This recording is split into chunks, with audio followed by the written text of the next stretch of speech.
my channel. It's still me, it's me again, that happy girl. Oh my god, it's been a minute. I'll make that 3 months. Yeah, that's how long ago I've been on here. I've missed you guys. I don't know if you have, but I'm sure you have. I have missed you guys. Yeah, I wasn't away because I was sick or because I just decided to be, but your girl has been busy. Yeah, your girl has been busy with moving houses. Yeah, I'm not talking about moving from one house to the another house in the same city, no, or one state to the other. Your girl has been busy trying to fit her entire existence of her 10 years existence in Abuja into 10 boxes, moving them across Atlantic to the United States of America. Yeah, I'm in the States now. Yeah, your girl is in the States. Happiness, be humble, please. Yeah, so that's basically it. You know, having to decide what to give out, what to keep, what to sell, what to do this and do that. Whew, I thank God I didn't break down, honestly. It's been a roller coaster ride. But thankfully we did it. We're here now, 1 month gone, and I said, whoo, I've been missing some people, my YouTube family, and so I decided to come on here, check up on you guys, and then tell you what I've been up to. And then, unlike me, I'm not here to drop some wisdom like I used to in most of my videos. Today is not wisdom day.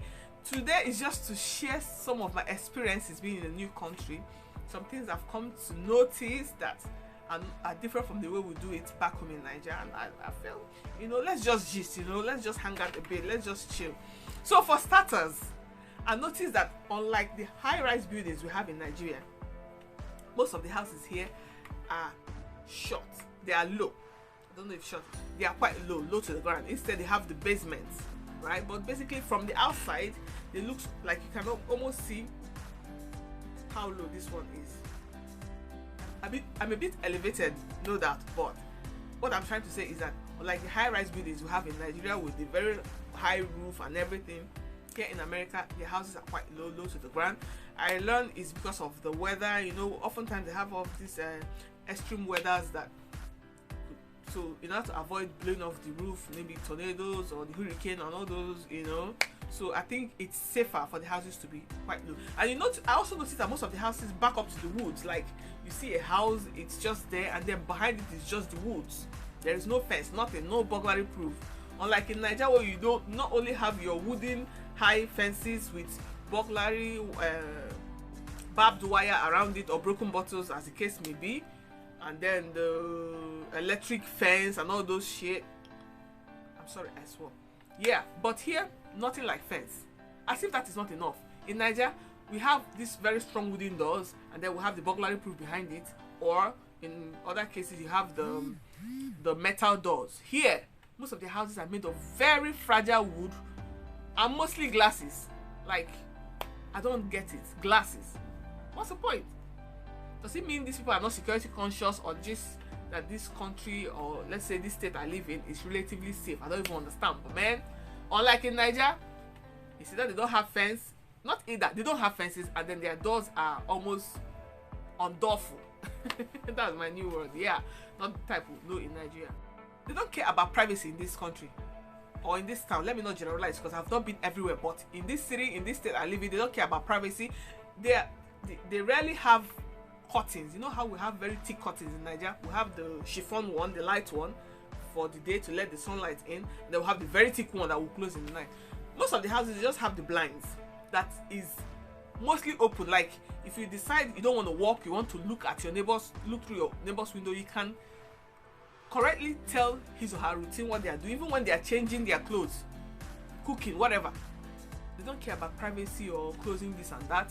They just leave their doors open. You can actually watch a complete movie. That's if your neighbor's house is really close to yours. You can stay outside on your house and watch a complete movie through your neighbor's window, because what?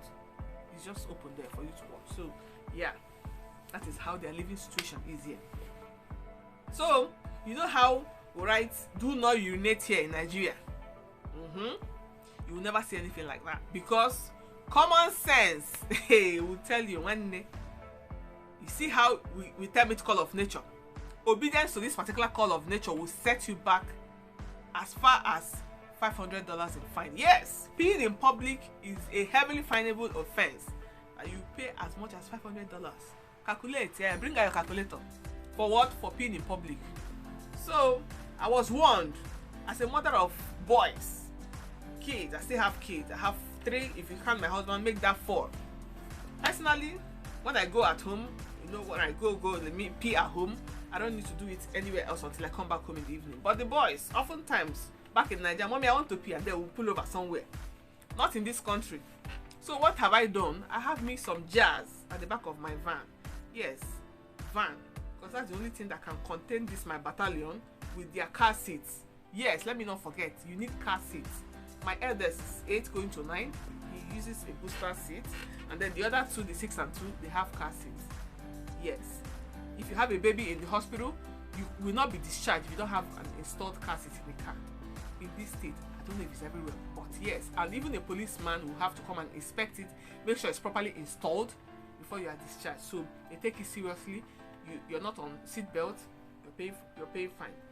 So yeah, back to my peeing gist. I mentioned van and I derailed, but that's it.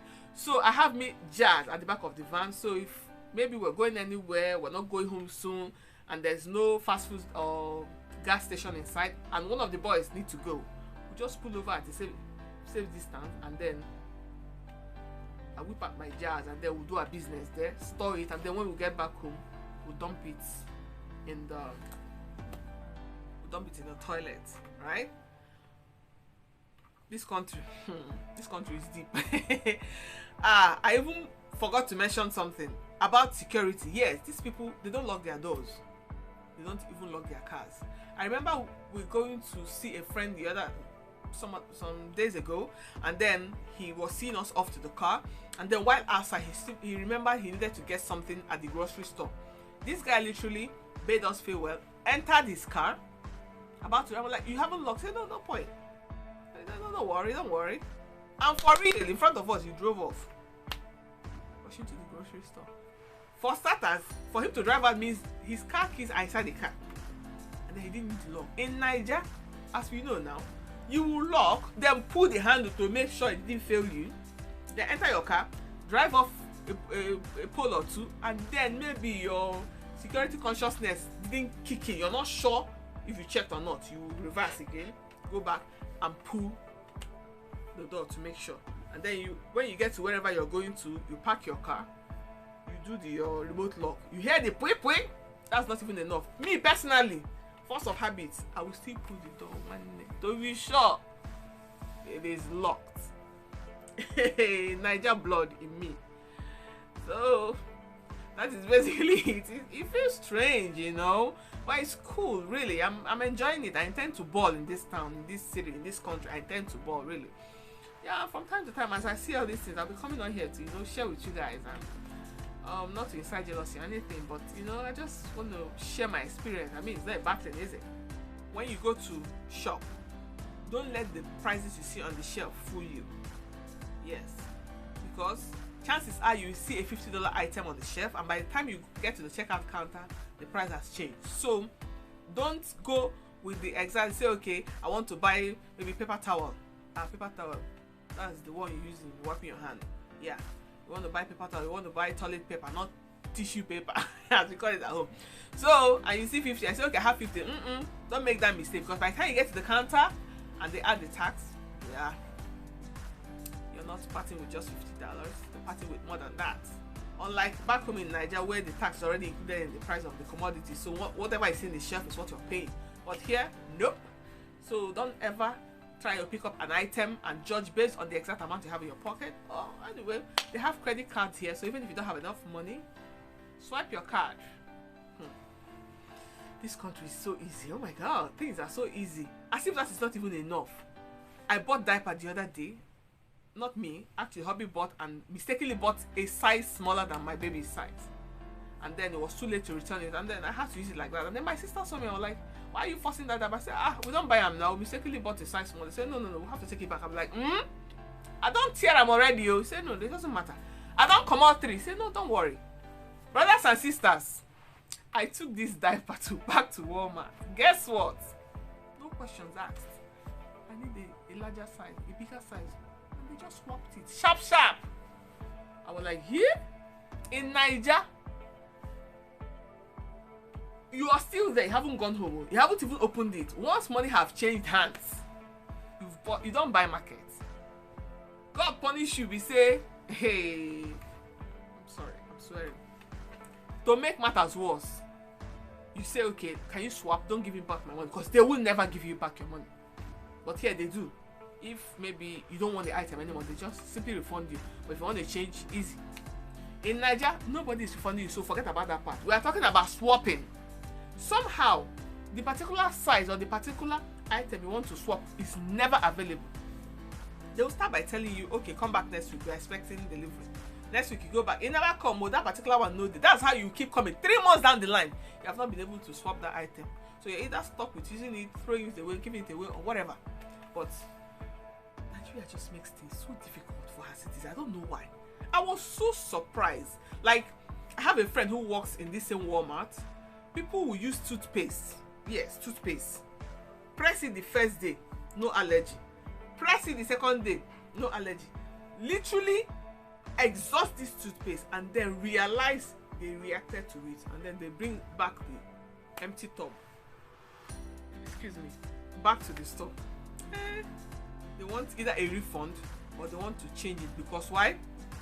They reacted to that one. They are allergic to it. Allergy did not catch you the first day, second day, until you finish using it. These people here, and trust most of these low lives, they run the system, they run it down, they cheat the system anyhow they get. I don't intend to anyway, but basically you can get away with a couple of things here. I also noticed, you know how most Nigerian drivers almost compose an orchestra with their horns in traffic. Nobody's horning for you here. Even if for any reason the first driver in front of the traffic lights is carried away for any reason, the least the driver behind you will just tap on the horn a little bit to alert you, and then you move. But in Nigeria, make mistake and waste minus 0.00 second, light is green, hey, pa pa pa pa pa pa pa pa pa. That's how they will sleep on their horn. That's everywhere was so noisy that even a patient in coma could actually wake up from all that noise. It's crazy in Nigeria. And then to make matters worse, I've not seen anybody cursing or swearing or spitting at other drivers for maybe reckless driving. No, everybody is actually well behaved, you know. So there's no need to curse, there's no need to okay, pass this side now or do that. Everybody is just wound up, and then they are driving sanely like same people. You don't even see heavily armed policemen at checkpoints, Roger, nothing like that. Yes, at some strategic points you see patrol vehicles with a policeman or two inside, just to, you know, monitor irregular activities and all that, or to answer to calls whenever they do come. Nothing like all those heavily armed, like as if we're in war-torn country, policemen standing at checkpoint. Just drive 5 minutes, you see another batch, another 5 minutes, you see another batch. Nothing like that here. I mean, this country is so organized, it's fun, and I wonder why can't we have something like this in Nigeria? I really wish. Otherwise, we're still a long way from being this organized, honestly. What am I even talking? You go to work, and for some reason you stay over time. People look forward to that. You're not only paid for staying over your supposed time for close of work, you are paid double your hourly pay. Yes, they pay per hour here. In some places of work, you go home at the end of the day with your day pay. Some places pay at the end of the week, some every 2 weeks. But basically, you work, you get paid for it, as in you're seeing the fruit of your labor in front of you. Not 2 months later or 3 months later, one governor will come and still slash your salary, and they're talking of arrears and all that. Nothing like that in this country. I mean, who don't want to work? Go to some government offices in Nigeria. 12 o'clock, any business you have not gone to do before 12 o'clock, forget it, because nobody will attend to you. Because by the time you get there, those workers are either gisting, eating their granuts, or touching up their makeup, ready to go home. Why would you expect them to labor? What's there now? It's not like they'll be paid, you know. But here, most people, especially Africans, especially blacks like us, they look forward to overtime, because, man, that's more money right there. Not go come, like right there. I mean, who wouldn't want to? This place is so organized. God, thank you for the opportunity of, you know, being here. I pray to you that I live out my full potentials of being in this country, honestly. That is not even all. I remember when we were about to travel down to you know, we bought our tickets. They made it compulsory for COVID test, you know. My family were 5 of us. That set us back about 175,000 at one of the test centers in Abuja. Yes, no jokes. 175,000 for COVID test. But here, I got one interview. I needed to go in, and then because I haven't got my COVID-19 vaccine yet, so I needed to come in with a more recent negative COVID test. So I had to go take one. Guess what? Got to the center, they took the swab, and I'm like, how much now? They said, no, it's free. Don't worry, we'll email you the result, or you can come back here for the printout. I'm like, eh? Are you serious now? I didn't show my surprise anyway. I'm like, oh, okay. Story. But instead I was like, eh? How much did I just save? Wow. We're a country where things actually work. I also noticed, whether you're old though, just like we carry seniority for hair, like in Nigeria, like Gala. Call me your auntie, call me your sister, call me your this. Here, nobody cares about all those titles. A child of 2 years old, 3 years old will call a man of 65, 80 years old by his name. If your name is John, you're answering John. If your name is Angela, you're answering Angela. If your name is Happiness, you're answering Happiness. Nothing like auntie this, uncle this, or mommy this, or mommy that. I know some women who get offended when their brothers-in-laws and sisters-in-law don't call them by mommy this or mommy that. What's your name? What's your given name? You're answering your name irrespective of your age. Sometimes on Facebook I'll see some women coming to complain how their co-wives, after all I'm older than her by 5 years, she's calling me by my name instead of calling me Iya this or mommy that. Auntie, but what is the name your mother and father gave you? Answer that name. Nobody cares about all those left right. Life here is just free. Children are expressive, nothing like shut up, you know. Expressive, say their mind, say things, say it respectfully too. Not why are you talking when elders are talking? Elders call. Methuselah ni. You see what I did there? Moving on. No, this is getting so long, so I'm going to try and wrap up. But basically, in just my 1 month of staying here, I've seen a couple of things. Yeah, I intend to, as time goes on, visit some other states in the country, you know, on vacation, work maybe, I don't know. But so far, these ones I'm sharing with you guys are things that are happening in the state that I live in. Alright, I don't know how they do it. Like I mentioned about of tax, I learned some states are tax free. I don't know which, but here in New Jersey where I stay, yeah, we pay tax. So most of the experiences I'm narrating to you guys are specific to my present location. Okay, so you know how every mother in Nigeria is a nurse, doctor, pharmacy, everything all in one. Your child comes to you, mommy, I have headache, or my tummy hurts, or whatever. You just use your hand, do the diagnosis. You have malaria. Chinedu, come and go to Auntie Nurse, please. Go and buy Fancida. Buy two sachets of paracetamol. Buy vitamin C. Buy this one. Buy that one. Boom. Come home. Open your mouth. Wow. Drink water. Whoa. 2 days later, hail and heart. I did say we don't go to hospitals in Nigeria, but oftentimes mothers treat their children, their family members. We self-medicate a lot in Nigeria, but come and self-medicate here now. Let me see you. Where will you even see those medicines to buy? Those pills, drugs. No, they say pills, medicines. Yeah. You can't even find them easily to buy without a doctor's prescription. As you go to the hospital, you get diagnosed, you get treated, and then they send your prescription to the pharmacy and you get it and pick it up. Yeah. So we don't take insurance seriously in Nigeria, except maybe it comes with the job your spouse or whatever is doing, or the job you're doing. But here, without insurance, you will end up working to pay off hospital bills. That's if you have reason to be visiting the hospital from time to time, because the bills here are astronomical. Your only saving grace is all this insurance. So it's a necessity. You need it.